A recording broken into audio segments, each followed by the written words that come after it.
En el Sáhara Occidental se habla el Hasanía y el castellano.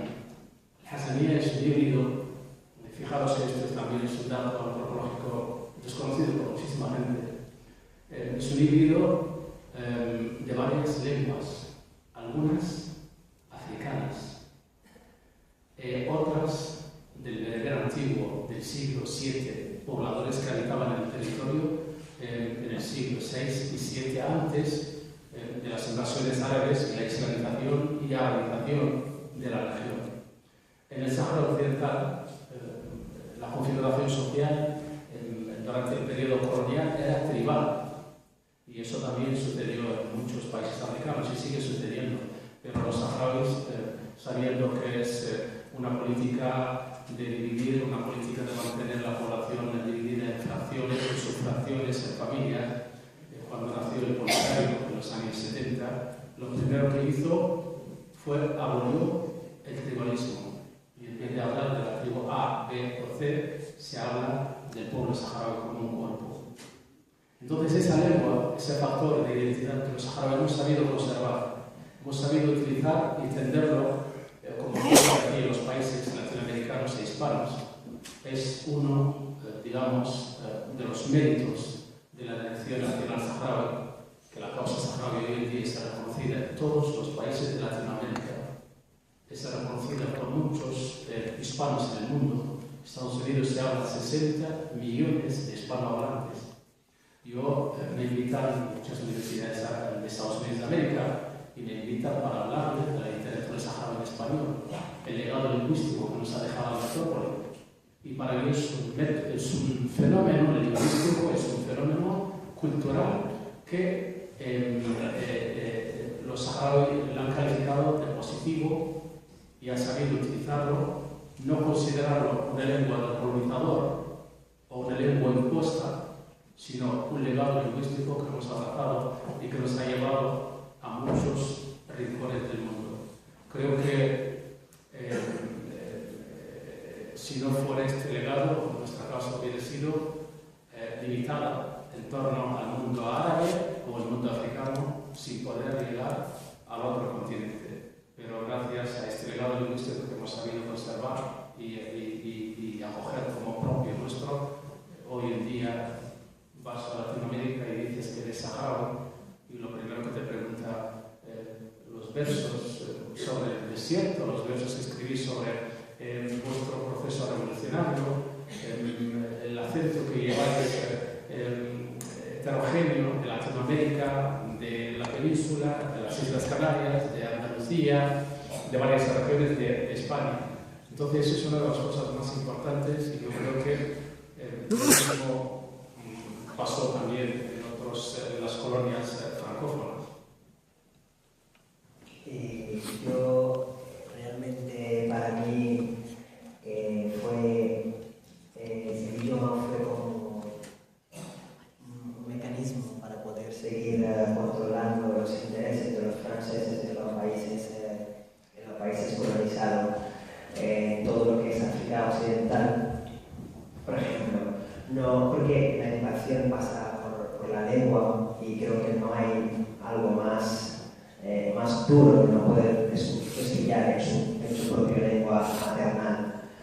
Yo muchas veces me pongo con los niños con los que trabajo y les suelo hacer la pregunta, les suelo decir cosas en wolof y me lo dicen fácilmente. Y se lo pregunto en francés y no me lo saben decir, es normal.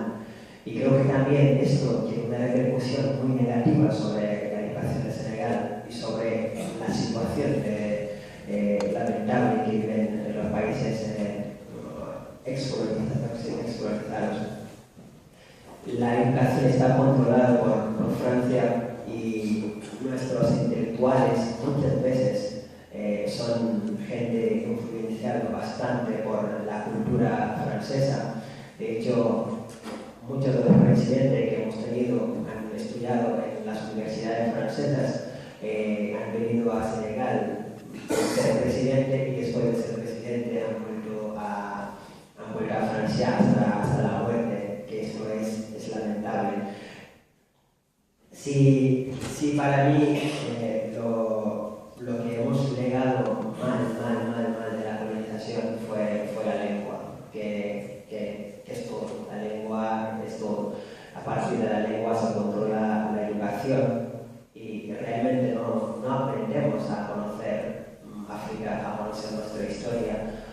conocer nuestra realidad y a intentar proponernos a cambiarla. Y eso creo que es algo que tampoco interesa el primer mundo, en este caso Francia no le interesa, porque una persona educada luchará por su dignidad. Entonces está muy bien a que sigan siendo analfabetos para poder controlarlos, está muy bien que sigan siendo o que sigan estudiando lo que se les dicta. Es lamentable que en Senegal hasta ahora se sigue estudiando un programa diseñado por franceses y que la gran parte de lo que se estudia viene de Francia. Es lamentable que se siga leyendo lectura y literatura francesa en vez de leer la literatura Wolof, la literatura de nuestros antepasados. Y creo que es el gran mecanismo que nos han dejado los que nos han colonizado para poder controlarlo. Y una de las dos cosas es tanto como la moneda, que en este caso la moneda es de divisa francesa, y luego la educación. Yo creo que realmente utilizamos el bonito nombre de que somos países independientes, pero realmente no lo somos. No somos independientes porque si no podemos estudiar en nuestros idiomas, en nuestras lenguas maternas, y no tenemos autonomía financiera ni decisiones políticas, todos nos han dictado desde arriba para abajo, desde el norte hacia el sur. Realmente no somos países independientes, seguimos viviendo debajo de la dictadura de la colonización. Bueno, voy a hacer un comentario aparte de ello, porque me llama la atención la diferencia de los dos casos, cuando resulta que la primera vez que lo oí hablar a Bahía en una conferencia, lo que habló fue de todo lo contrario, es decir, España lo ha hecho tan terriblemente mal que ha pecado del otro extremo que denuncia Mamadou con el Sáhara. O sea, él hablaba de que piden, o sea, saharauis pidiendo libros en castellano, pidiendo casi bolígrafos si hace falta. Es decir, hasta qué punto el único país que tiene especial interés en mantener lazos culturales con España de una manera desesperada es al que tiene España sistemáticamente desatendido, como una especie de paradoja. No, en vez de la madre de España ha sido la madrastra. ¿Alguien ha pedido ahora? Si hay que levanten manos, anoto tres. Se acabó, Empezamos, sí. Son 3 intervenciones y con esto cerraríamos el acto.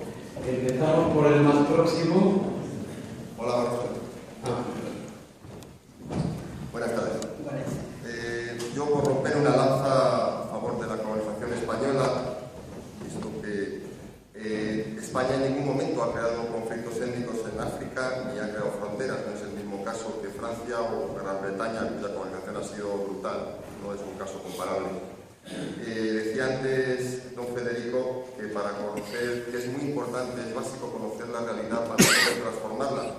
Y pienso que para ser justos hay cosas que no se han contado. Por ejemplo, en el caso de cuando la Marcha Verde fue hacia el territorio saharaui, yo tengo decenas de testimonios de gente que recibieron órdenes de defender ese territorio y defender al pueblo saharaui.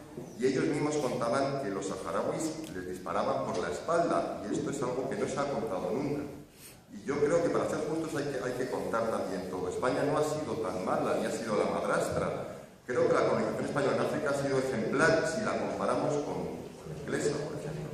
Que no hemos sido tan malos. Hay cosas que pienso que no se han contado. Mi pregunta para el señor Palúa es si realmente conoce estos testimonios de gente, de ancianos, porque hace medio siglo, y no piensa que en algún momento a lo mejor el pueblo saharaui perdió su oportunidad en aquel momento, si realmente se hubiera unido a España en lugar de pelear contra ella. Muchas gracias. Siguiente pregunta en la cuarta fila.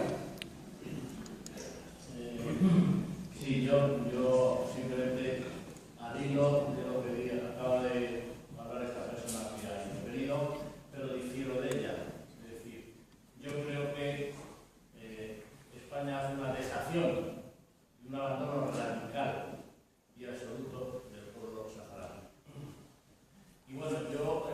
pregunta iría muy completamente orientada en cuanto a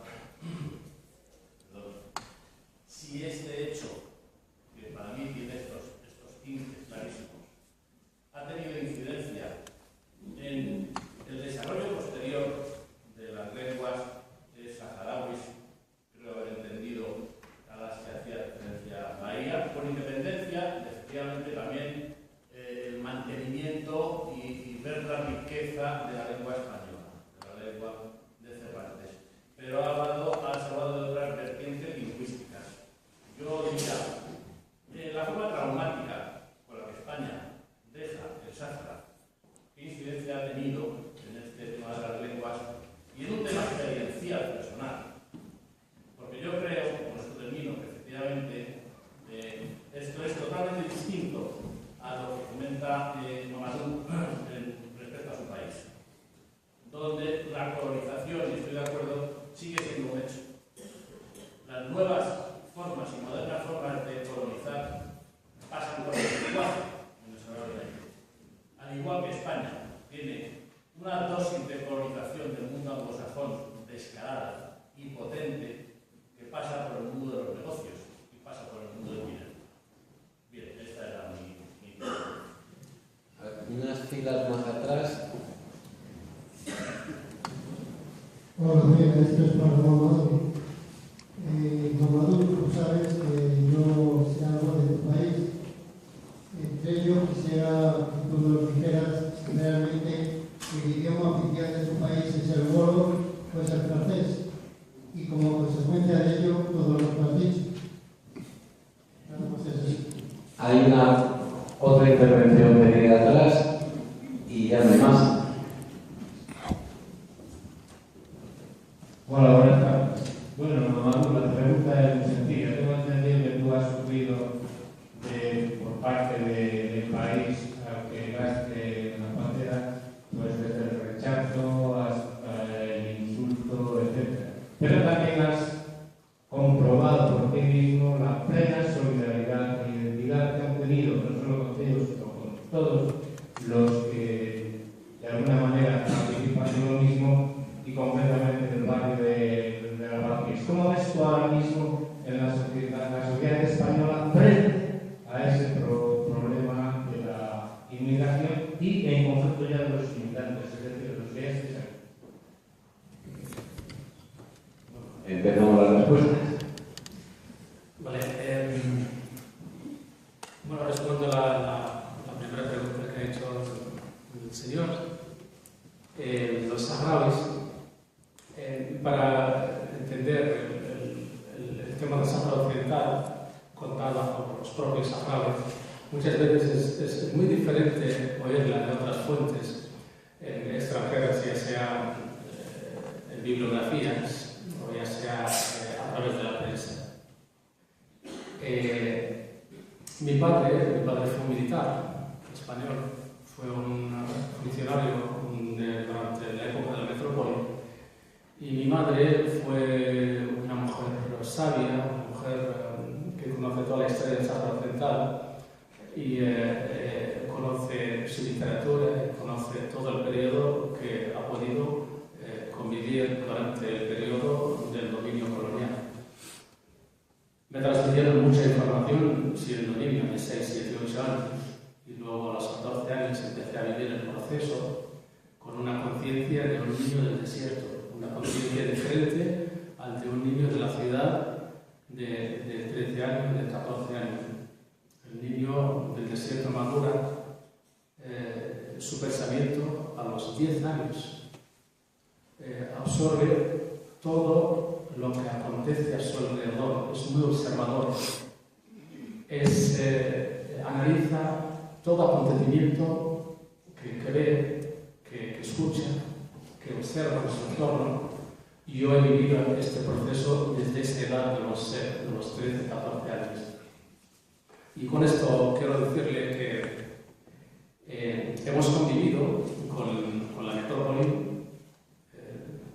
de una manera diferente a la convivencia que ha tenido, por ejemplo, en las colonias, el dominio colonial francés en África, que fue brutal, en Argelia y en muchos otros países, diferente diferente al dominio portugués también en sus colonias, diferente al británico, a los anglo-boer en otros países del sur de África.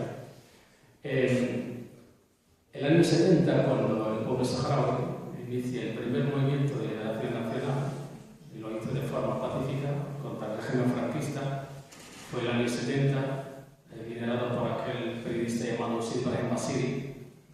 Lo primero que hizo para negociar y para plantear sus preocupaciones, sus aspiraciones, hizo lo que se hace tradicionalmente: montar 30, 40 jaimas, llenarlas de alfombras, de los cacharros de té con los que los saharauis se reciben al huésped siempre, sacrificar varios camellos, hacer comida y invitaron a la metrópoli a negociar.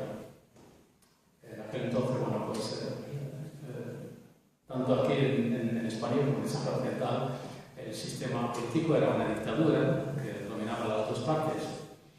Y la respuesta a esta invitación por parte de la metrópoli fue la legión, el tercio, que era el cuerpo principal que dominaba el territorio con tropas nómadas, y muchos desaparecidos, muchos muertos, y el líder que fue el movimiento desapareció desde aquel día hasta hoy, nunca se ha sabido de él. Lo de la Marcha Verde, cuando España tenía una situación política complicada y bueno, intentaba pues, salir de ahí a la manera que sea, sobre todo por las presiones de Estados Unidos en aquel entonces y por la monarquía española, el rey Juan Carlos sobre todo.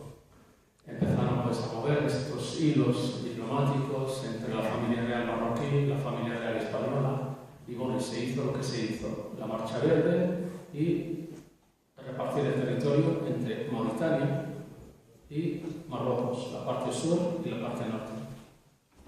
Los saharauis formaban parte del ejército español, los saharauis formaban parte de la administración, y los saharauis, tras el fracaso de las negociaciones del año 70 de Casa Piedra, no vieron ninguna otra posibilidad que el Estado, la metrópoli, negociara de forma correcta con ellos.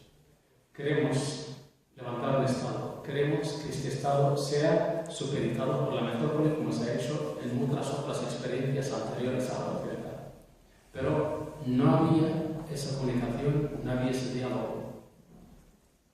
Ante esta negativa, los saharauis, el continente africano, era un continente lleno de movimientos de liberación nacional, hay problemas de escolarización en Naciones Unidas, el continente, colonias portuguesas, francesas, y había movimientos en diferentes partes del continente y se estaba liberando a través de la vía armada y las revoluciones.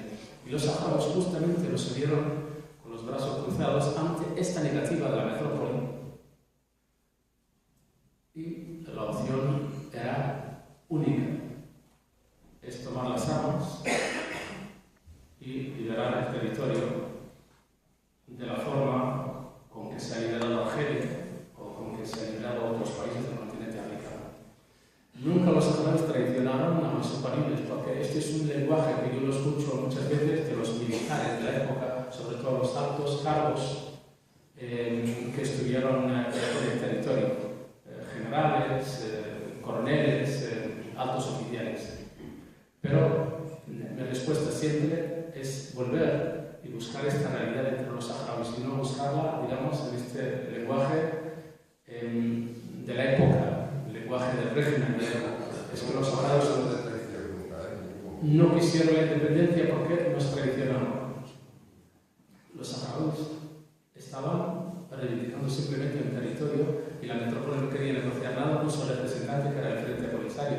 Decían que era rojo, decían que eran mercenarios de Latinoamérica, que eran mercenarios de Vietnam, y ese lenguaje de la guerra fría que había en aquellos años. Creo que esta es la respuesta que más o menos puedo acercar en esto. Y la otra, y se terminó, sobre el Sahara y los otros países africanos de la riqueza lingüística, la lengua, las nuevas formas de colonización.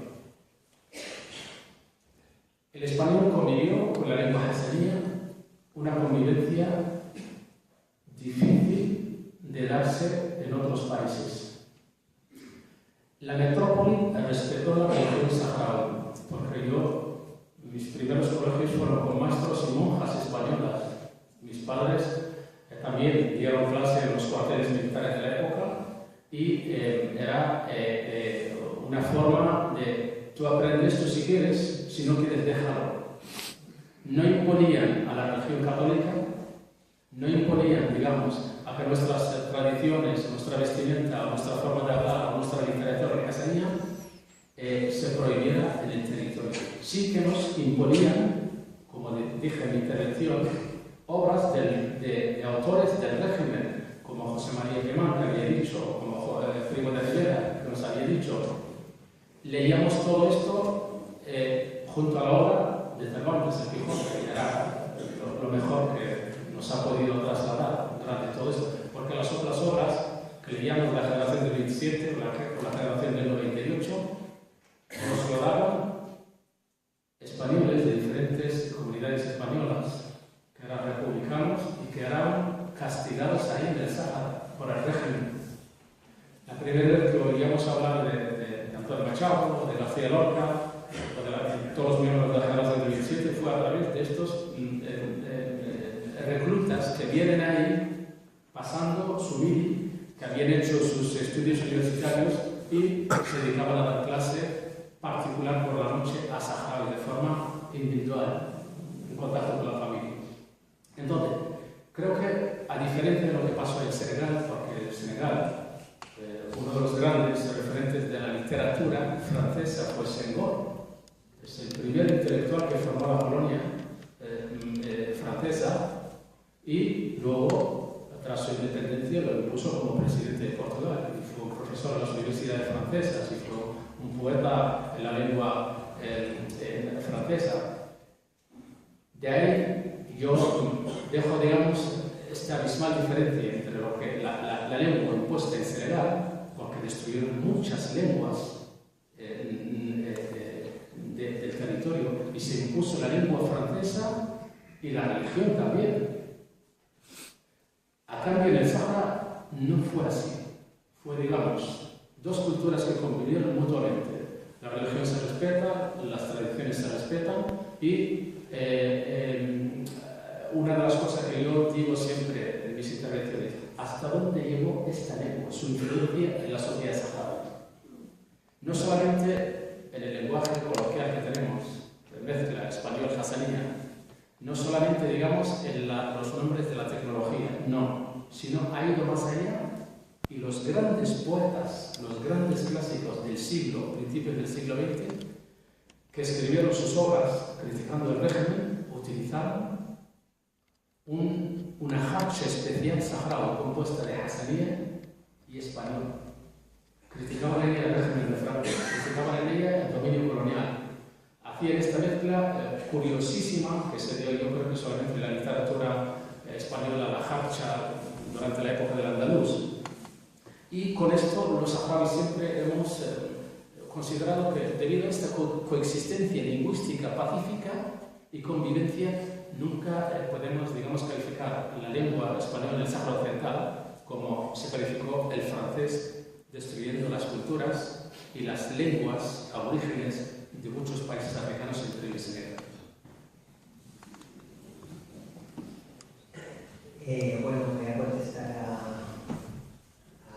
la pregunta de Pablo. Bueno, en Senegal la lengua oficial es el francés, es la lengua oficial. Esto realmente pues, se hizo porque comentaba pues, el expresidente senegalés que salió de la lengua francesa, Senghor, pues pienso que era lo que necesitamos para hacer un país de referencia en África y realmente pues en vez de ofrecernos la soberanía pues nos ofreció condenar perpetua.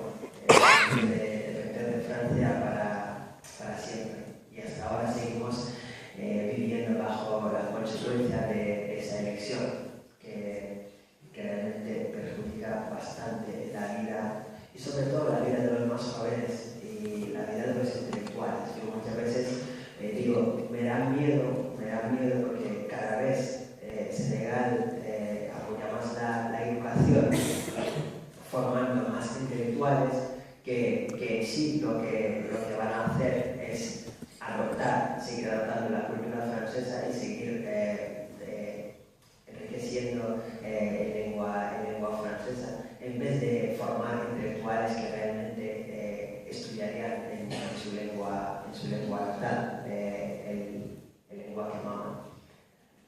Pero es así. El gobierno senegalés gasta miles y miles de euros para poder comprar todo lo que la literatura francesa escribe.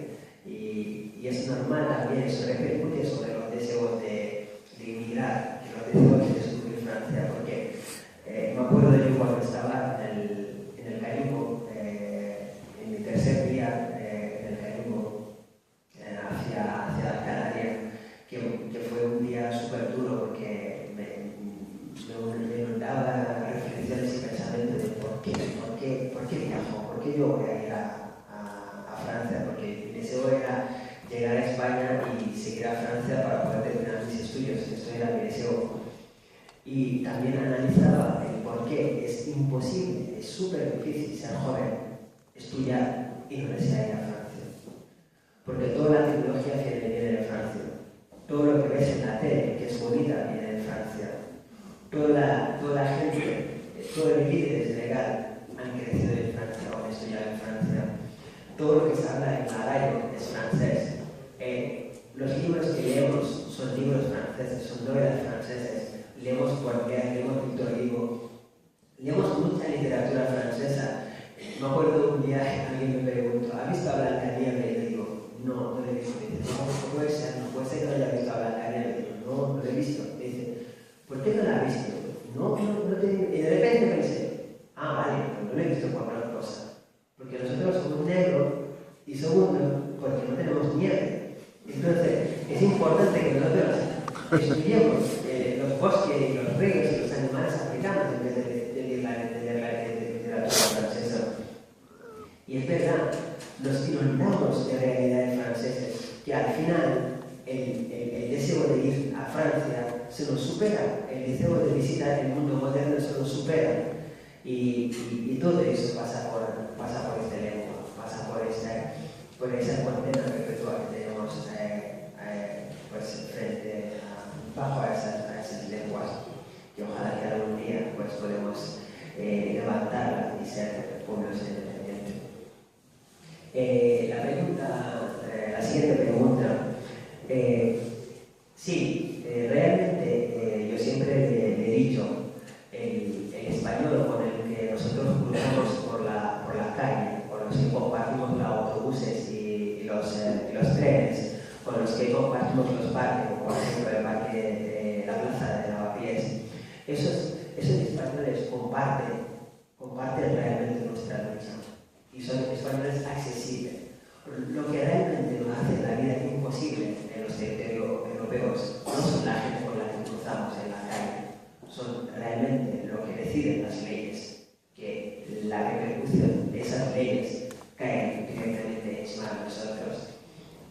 Yo he tenido un montón y sigo teniendo un mogollón de amigos, de hecho creo que tengo más amigos españoles que senegaleses. Puedo decir que tengo más familias que han sido que han nacido dentro de ese periodo de viaje, de estancia que he tenido en este país, que en Senegal. Pero cuando hablo de lo malo que le pasa, este mal está causado desde arriba, que muchas veces también yo he asistido a la transformación de una sociedad. Me acuerdo de Murcia en el año 2008, cuando empecé a dinamizar actividades de participación juvenil con el Ayuntamiento de Murcia. Era curioso porque desde un principio los únicos que se interesaba en la integración eran los africanos, los extranjeros. Como que el papel de integración estaba reservado para solamente el que viene. Pero a lo largo del tiempo, durante 3 años de experiencia, hemos creado una familia en la que íbamos a convivir, en la que compartíamos espacio, compartíamos casas y al final nos convertimos en amigos.